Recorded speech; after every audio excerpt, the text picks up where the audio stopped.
Harmonium piano शुरू से कैसे सीखें। साथियों, आज का यह वीडियो उन साथियों के लिए स्पेशल है जो एकदम से जीरो से स्टार्ट करना चाह रहे हैं, जिनको एकदम प्रथम चीज चाहिए, जिनको कुछ नहीं मालूम है हारमोनियम कीबोर्ड आर्गन के बारे में। और ऐसे मेरे साथी जो बजा तो कुछ पा रहे हैं, बट उनको अभी आधा अधूरा ही ज्ञान मिल पाया है, मतलब कि जीरो से क्या होता है वो नहीं जान पाए हैं। तो उनके लिए भी यह स्पेशल वीडियो है। इंडियन म्यूजिक गुरु चैनल पर वीडियो देख रहे हैं सभी संगीत प्रेमियों एवं कलाकारों को नमस्ते, प्रणाम, आदाब, सत श्री अकाल। कैसे मेरे प्यारे प्यारे साथियों, उम्मीद करता हूँ कि आप सब बहुत ही बढ़िया होंगे, बहुत अच्छे होंगे।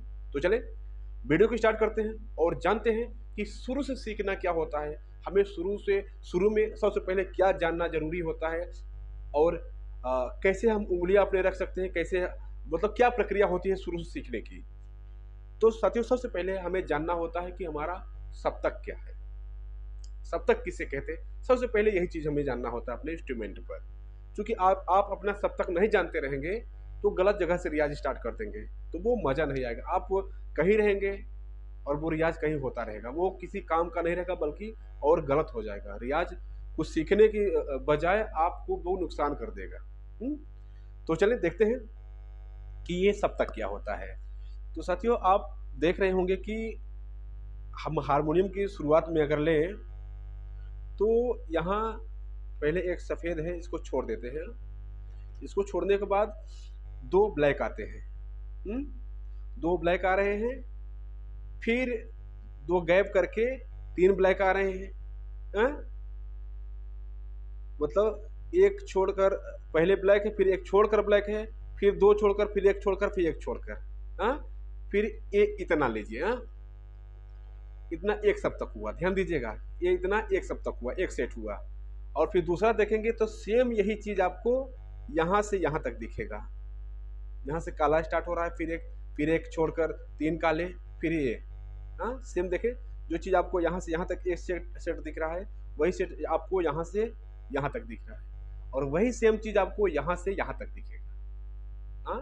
तो ये क्या हुआ साथियों, ये सप्तक है। सप्तक मतलब जो हमारी संगीत उपयोगी ध्वनियां हैं वो ऐसे धीरे धीरे करके चढ़ी हुई हैं। तो उनको जो उनका सीक्वेंस बना है यहां से लेकर यहां तक बना है, तो इनको तीन पार्ट में डिवाइड कर दिया गया है समझने के लिए। ठीक, तो साथियों, जहां हमारी आवाज एकदम मैच करती है, मतलब जो जनरली रियाज के लिए चाहे मेल हो चाहे फीमेल हो, अक्सर जो जिस सप्तक का प्रयोग किया जाता है या लिया जाता है वो है मध्य सप्तक। देखिए, यहां से लेकर यहां तक। रियाज में हम तार सप्तक के साथ को भी शामिल कर लेते हैं, बट यहां से यहां तक माना जाता है ये सप्तक। तो ये मध्य सप्तक हुआ है आपका इतना।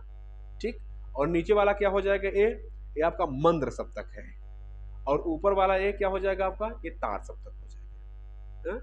अगर ऐसे देखें सीक्वेंस बाय सीक्वेंस, तो सबसे पहले मंद्र मतलब नीचा, यानी कि लोअर ऑक्टेव। उसके बाद मध्य मतलब मिडिल ऑक्टेव, फिर हायर मतलब कि तार सप्तक, यानी कि हायर ऑक्टेव। ठीक, तो ये तीन सप्तक हो गए आपको साथियों। ठीक, तो हम रियाज कहाँ करते हैं, मध्य सप्तक में। अब एक चीज आप जान लें, चाहे इसे आप सा मान रहे हो, चाहे इसे मान रहे हो, चाहे इसे, जहां से भी आप सा मानेंगे उसे मध्य सप्तक ही माना जाएगा।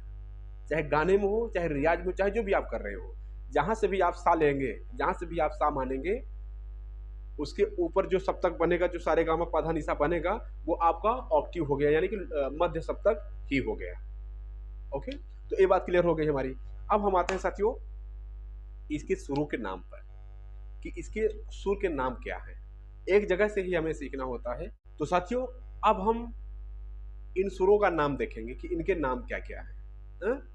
हम थोड़ा सा वेस्टर्न पैटर्न पे जाएंगे, यानी कि इंग्लिश पैटर्न पर समझने की कोशिश करेंगे, क्योंकि उसमें थोड़ा सा सरलता हमें मिल जाएगी। उसके बाद हम हिंदी को भी समझेंगे। तो क्या होता है कि अगर हम इसकी बजाय इसको सा मान लेते हैं तो हमारा काम बहुत आसान हो जाता है। क्यों? तब आप आंख बंद करके ऐसे लगातार सीक्वेंस बाय सीक्वेंस नोट चले जाएंगे तो सारे गाँव में पाधा निशा बन जाएगा और आते समय सानी धापा मागा रेसा बन जाएगा। शुद्ध शुद्ध सुरों का एक सेट। जैसे इसे हम सा मान लिए, तो देखें सा रे गा मा पा धा नी सा सा नी धा पा मा गा रे सा। देख पा रहे हैं? अगर इसे सा मानकर आप करेंगे तो आपको कहीं भी सुर ढूंढने की जरूरत नहीं है कि आपका सा कहाँ है, रे कहाँ है, गा कहाँ है, ऐसा नहीं। सिर्फ याद रखने की जरूरत है कि सारे गामा पाधा निशा ऐसे लगा हुआ है सुर। तो ये सीक्वेंस बाय सीक्वेंस एक के बाद एक, एक के बाद एक, सा से लेकर नीचे वाले सा से लेकर तार सब तक के सा तक सभी सुर लगे हुए हैं। तो ये बहुत आसान तरीका है आपको समझने का। ठीक, अब देखें ये आपके नीचे नीचे वाले पूरे हो गए यानी कि शुद्ध सुर। अब ये जो ब्लैक बच रहे हैं ऊपर वाले, ये क्या है? ये विकृत सुर है। विकृत मतलब या तो कोमल या तो तीव्र। तो 4 सुर साथियों आपके कोमल होते हैं और एक तीव्र होता है।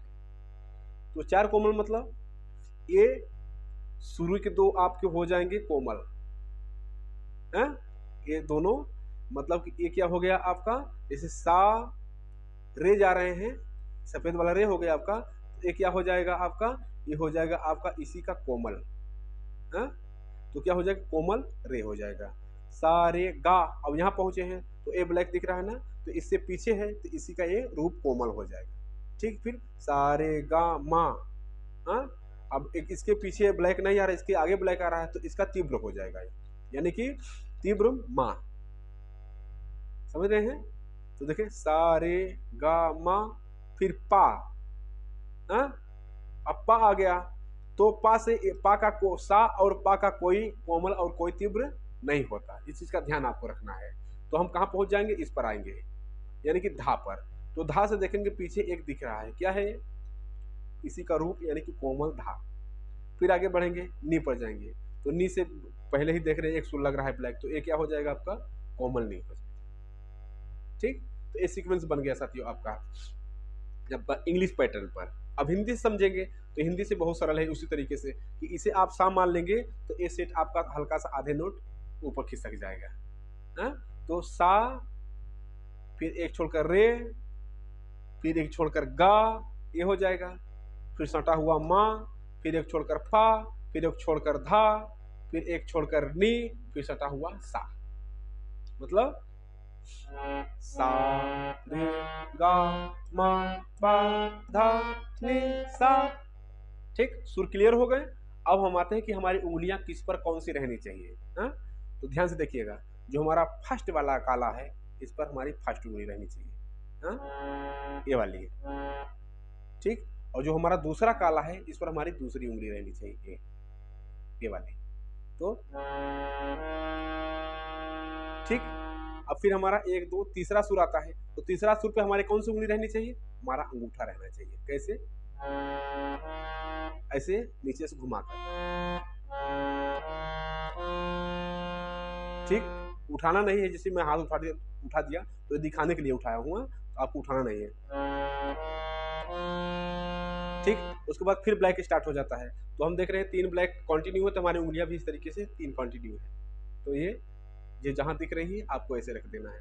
कैसे?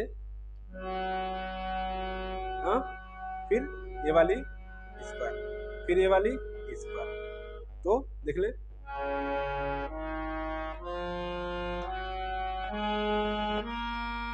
फिर एक छोड़कर नी आ रहा है, तो नी पर कैसे जाएंगे, ऐसे घुमाकर अंगूठे से। हाँ, ये पैटर्न आपको याद रखना है। ये अगर याद कर लिए, सही से करिए, किए आप तो कंटिन्यू आपको लाइफ टाइम काम देगा, नहीं तो आप कुछ भी बजाएंगे तो फंस जाएंगे, है? अगर इस तरीके से नहीं चलेंगे। ठीक, उसके बाद फिर ब्लैक आ जाता है तो आपका फिर वही पैटर्न स्टार्ट हो जाएगा, ये उंगली आ जाएगी। ओके, देख ले।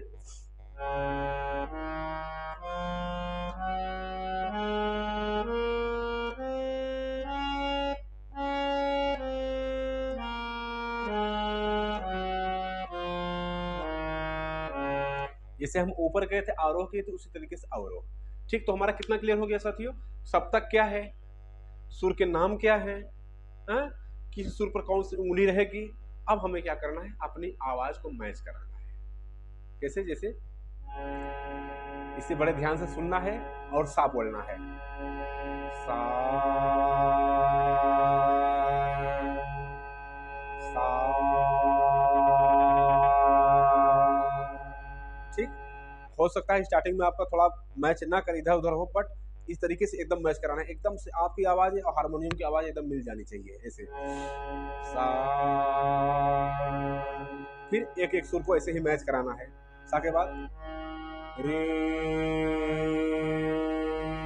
फिर गा, फिर मा,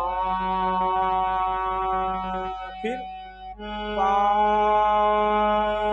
फिर धा, फिर नी, फिर सा, फिर सा, नी, धा, पा, मा, गा, रे, सा। ठीक है साथियों, तो ये तरीका है कि जीरो से हम स्टार्ट करें तो। तो इस वीडियो में इतना ही, मिलते हैं किसी और प्यारे से वीडियो के साथ। तब तक के लिए आप सभी साथियों, सभी दोस्तों से नमस्ते, प्रणाम।